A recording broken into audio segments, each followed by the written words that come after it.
So, welcome. It is the top of my morning. I just want to say thank you for clicking on my video. If you are returning, thank you for returning. If you are a new subscriber, make sure you subscribe and turn on your bell so you can get all the notifications about when I post. So, I'm just going to jump right into it. This week, I've already been very vocal about making basically boss moves, just bossing up and just realizing that I have just allowed people to invade me to no end spiritually. Spiritually. And that means that I have not been living into my true identity. I have not been stepping into who I was born to be. I fell into the trap of, oh, I'm supposed to work at this job. I'm supposed to get this degree. It was all about what I wanted for my life, not what the Father had for me. So I have to remind myself, that's why I'm tapping in today to remind you, if that job is not a reflection of who you are anymore, far as you have allowed that to be your identity, you're going to have to cut ties with it. If that man that you have is not a true reflection of who you are and where you're going, the treatment that you deserve, you're going to have to cut ties with it. If you have friends and family members who are still reminding you of all the things you used to do, who you used to be, you're going to have to cut ties with them. And some ties are temporary, but most ties, God is telling me, is final. Only because where you're going, your family is people who are doing the work of the kingdom. Your family is who is supporting you and being positive and not being like leeches and draining you dry. If you're feeling an experience like that when you walk away, you have to be woman enough, man enough, girl or boy enough to say, let me just walk away. Let me make sure that I preserve my spirituality, my gifts, my talents, so that I could be alive to make the millions that are due to me, to impact the lives that I'm supposed to impact. We're all like a domino, like when you see it go round and round. That's just a visual I have in my mind, how we're all connected. I used to do that all the time. I used to set up the dominoes and I used to pop it, like press it real slow, and it just trickled down. And I will watch it go and go and go. And if one domino is not in a correct place, it messes up the rhythm and the rotation of my dominoes. So it's the same thing with God and our mission that we have here. If you know that you are supposed to be making a video talking about hair, nails, clothes, land, gaming, how to work the iPhone, how to upload a video to Instagram, anything like that, any valuable skill that you know how to do just like in a blink of an eye, and other people going to get on YouTube and say, how do I upload Instagram photo from desktop? I actually had to do that before because I didn't know how to upload it because it had something. It was a funny way that I had to do it on the desktop. But there was a video out there for it. How to tap in and set some healthy standards and how to begin to tap into who you are designed to be. I got videos for it. Latoya got videos for it. What's his name? Tony Gaskins.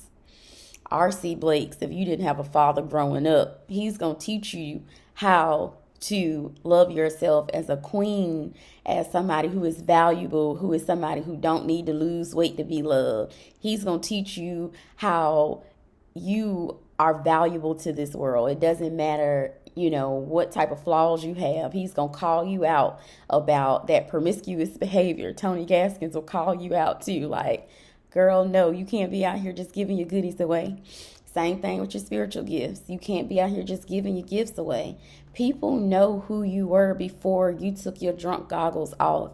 They knew who you were when you woke up this morning, yesterday morning, 10 years ago. People saw it in you before you could see it in yourself.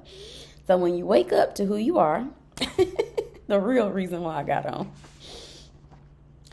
on, you have to learn how to pray for people who are not on a journey of your own. And you pray for them because your heart sorrows and cries out for them, because while they're trying to break you down, while they're trying to torment you, while they are trying to deter you from stepping into who you are, they have gifts as well. Some people are good with kids. Some people are good with animals and plants and so many other creative ideas that they may be able to tap into, but they're so busy focusing on what you got going on, whispering about you, talking about you. You're going to have some tough skin in order to survive out here when you're stepping up for the kingdom. Because people know when kingdom step in the room. People know when they're speaking the kingdom. People know when you have a talent. They'll tell you things like, I've never met a person like you. That is a true compliment. You are not supposed to be like a sheep.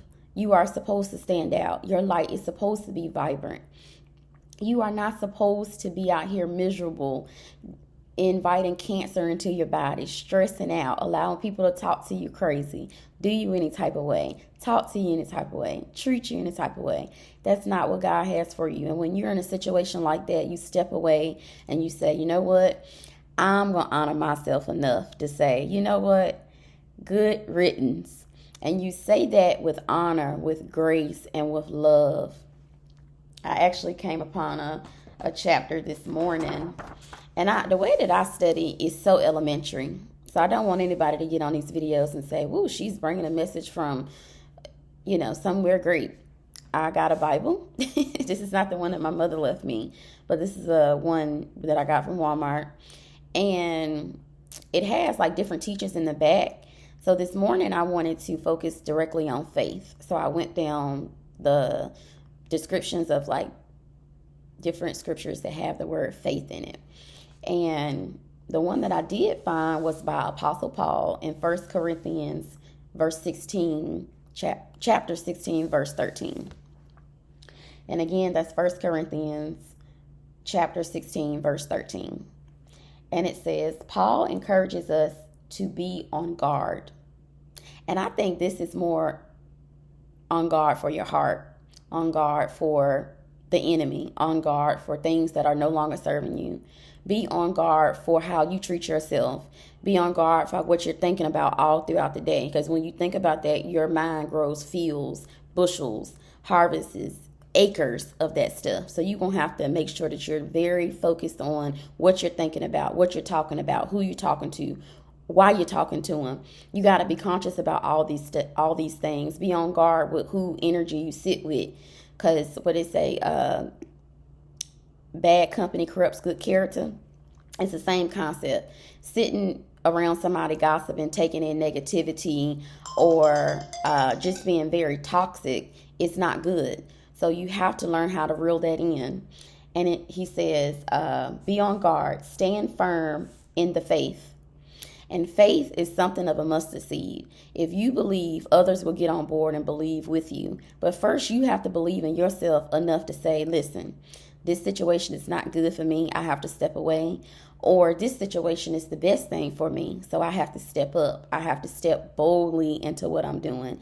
I have to create websites for what I'm doing. I have to allow people to tap into my energy, that desire my energy, that appreciate my gift, that want me in their presence. You're not always supposed to be sitting around your enemies, twiddling your fingers and getting depressed and stressed out. No, step out on faith. Love yourself enough and know God love you enough to provide for you. Your job is not your provision. Your job is not your resource. God is your source, your resource, and he's going to provide everything you need. He knew that the birds needed to eat outside. He know that you can't walk to work every day. You have to begin to have faith that all these things are coming your way in due time. Apostle Paul also encourages us in chapter 16, to be courageous and be strong and do everything in love. I used to be in an abusive relationship.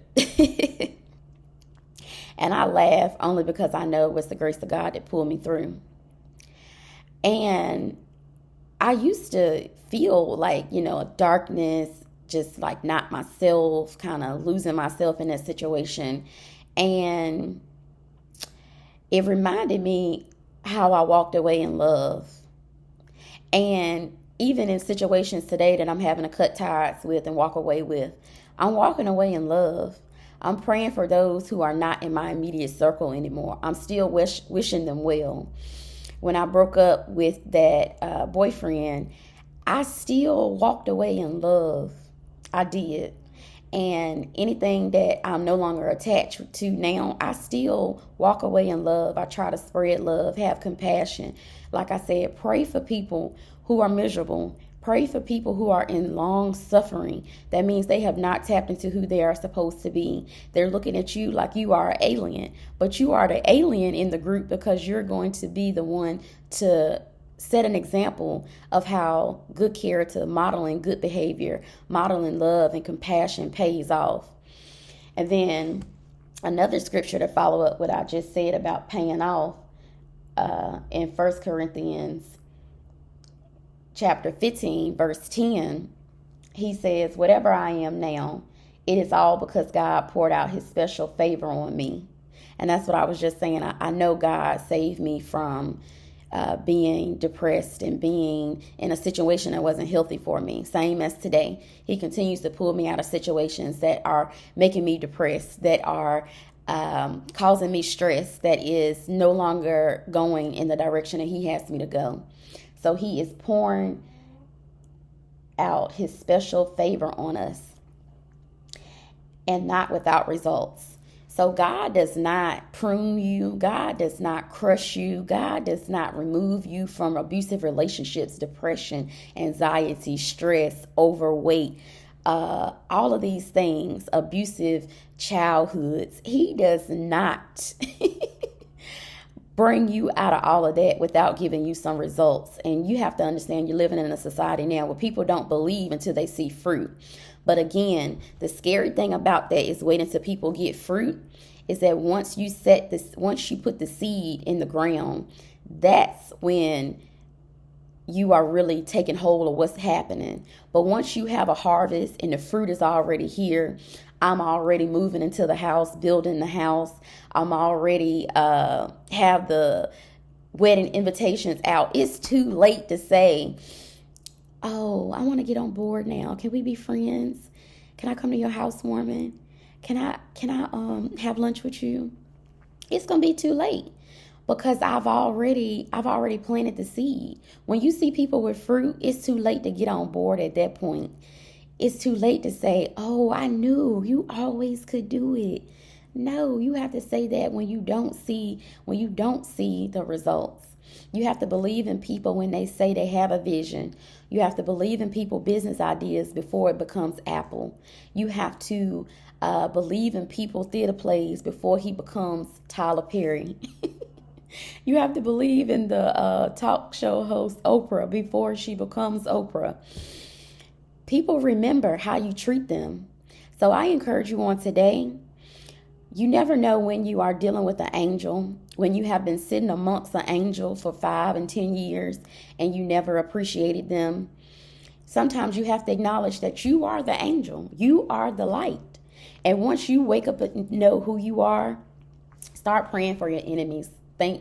Pray to God that he doesn't be too hard on them, that he show favor on them, that he shows grace and mercy on them, so that all of us can thrive in the kingdom. So continue to model good behavior. Continue to stand firm in your faith. Be courageous. Be brave. And do everything in love. And I'm signing off so I can go and get my baby together so we can leave. God bless.